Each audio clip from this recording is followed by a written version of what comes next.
हरे कृष्ण कृष्ण कृष्ण हरे हरे, हरे राम राम राम हरे हरे। हरे कृष्ण कृष्ण कृष्ण हरे हरे, हरे राम राम राम हरे हरे। हरे कृष्ण। प्रत्येक कृष्ण अनुरागी भक्तबृंद को জানাই সুস্বাগতম। যে মানুষ ভগবানের সকল আদেশ নির্দেশ মেনে চলেন সেই মানুষ এই জগৎ সংসারে সব সময় জয়লাভ করেন।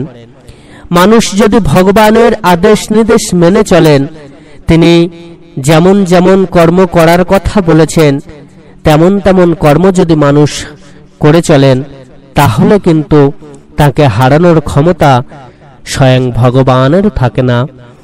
সকল ভক্ত ভক্তমতী মায়েরা কৃষ্ণ কথাকে অতি অবশ্যই সাবস্ক্রাইব করে দেবেন এবং এই ভিডিওটি আপনারা প্রত্যেকে মনোযোগ সহকারে শেষ পর্যন্ত শুনবেন। ভগবান শ্রীকৃষ্ণ,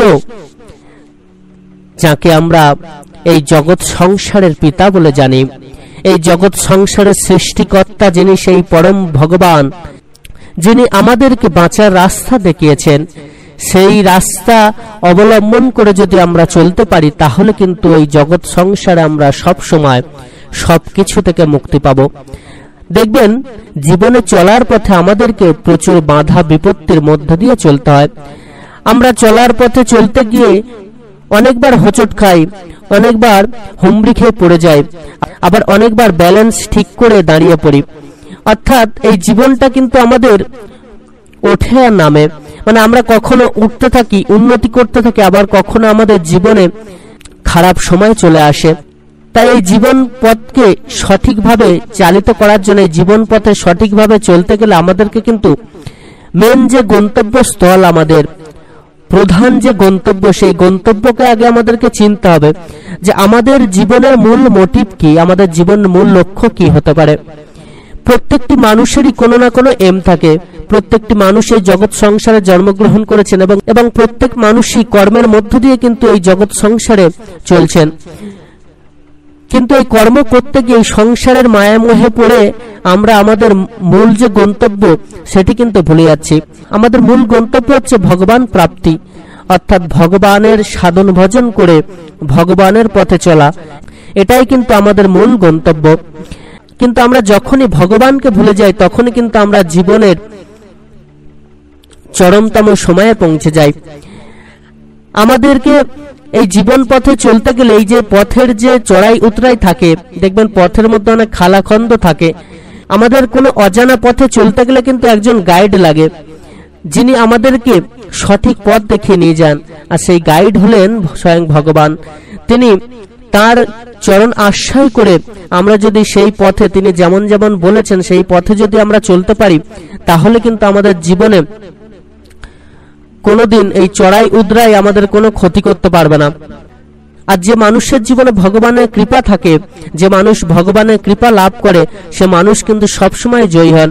যতই জীবনে খারাপ সময় আসুক না কেন, যতই অশুভ শক্তি আপনার বাধা হয়ে দাঁড়াক না কেন, আপনি কিন্তু সদা সর্বদা জয়ী হবেন যদি আপনি ভগবানের পথে চলতে পারেন, যদি আপনি ভগবানের নাম ধ্যান করেন, ভগবানের সমস্ত আদেশ নির্দেশ মেনে চলেন।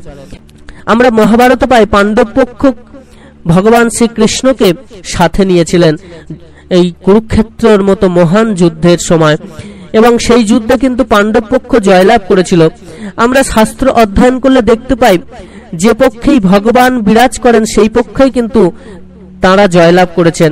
ভগবান যেখানে থাকেন সেখানেই জয়লাভ হয়। অর্থাৎ ভগবানকে যিনি মেনে চলেন, ভগবানের কথা যিনি শুনে চলেন, সেই মানুষ কিন্তু জীবনে জয়লাভ করবেই করবে। এটি আমাদের হাজার হাজার বছরের যে পুরানো শাস্ত্র গ্রন্থগুলি রয়েছে, সেই শাস্ত্রগুলি আমরা যদি অধ্যয়ন করি তাহলে তা স্পষ্টত প্রমাণিত। আমরা যদি ভগবানের কথা মেনে চলি তাহলেই কিন্তু আমরা এই জগৎ সংসারে চিরমুক্তি লাভ করতে পারবো, এবং আমরা যে কাজই করি না কেন সকল শুভ কাজে আমরা জয়লাভ করব। তাছাড়া অন্য কোনো উপায় নেই। ভগবানের নাম ধ্যান ছাড়া, ভগবানের আদেশ নির্দেশ মেনে চলা ছাড়া আমাদের কিন্তু আর অন্য কোনো গতি নেই। তাই তো ভগবানের সাধন ভজন করা লাগে। জীবনে যখনই কোনো বাধা পাবেন, জীবনে যখনই কোনো বিপদ আসবে, এবং যে কোনো শুভ কাজে যখনই আপনি যাবেন তখনই ভগবানের নাম করে সেই কাজে বার হবেন। যখনই কোনো শুভ কাজে যাবেন ভগবানের নাম করবেন, যখনই কোনো বিপদের সম্মুখীন হবে ভগবানের নাম করবেন। তার এই অমৃত নামই আপনার সব দিক থেকে রক্ষা করবে, আপনাকে সব দিক থেকে মুক্ত করবে এই অমৃত নাম। তাই সকল ভক্তমতী মায়েরা, আপনারা প্রত্যেকে ভগবান শ্রীকৃষ্ণের এই অমৃত নাম প্রত্যেক দিন যে কোনো সময়ে অন্তত একবার হলেও উচ্চারণ করবেন এবং তাতেই আপনাদের মঙ্গল হবে। ভগবানের কৃপা পেতে, জীবনকে মঙ্গলময় করতে, জীবনের সকল শুভ কাজে জয়ী হতে, ভগবানের সকল আদেশ নির্দেশ মেনে তার নাম দিনে অন্তত একবার হলেও উচ্চারণ করবেন। তাতে আপনার মঙ্গল হবেই হবে, জীবন সফল হবে, জীবনের সকল কাজে আপনি জয়ী হবেন। সকল ভক্তমতী মায়েরা প্রত্যেকে খুব ভালো থাকবেন, সুস্থ থাকবেন, সুন্দর থাকবেন। ভগবান শ্রীকৃষ্ণের এরকম অমৃত কথা শোনার জন্য আমাদের চ্যানেলটিকে অতি অবশ্যই সাবস্ক্রাইব করে দেবেন এবং লাইক, শেয়ার ও কমেন্টস করে আমাদেরকে উৎসাহিত করবেন। ধন্যবাদ।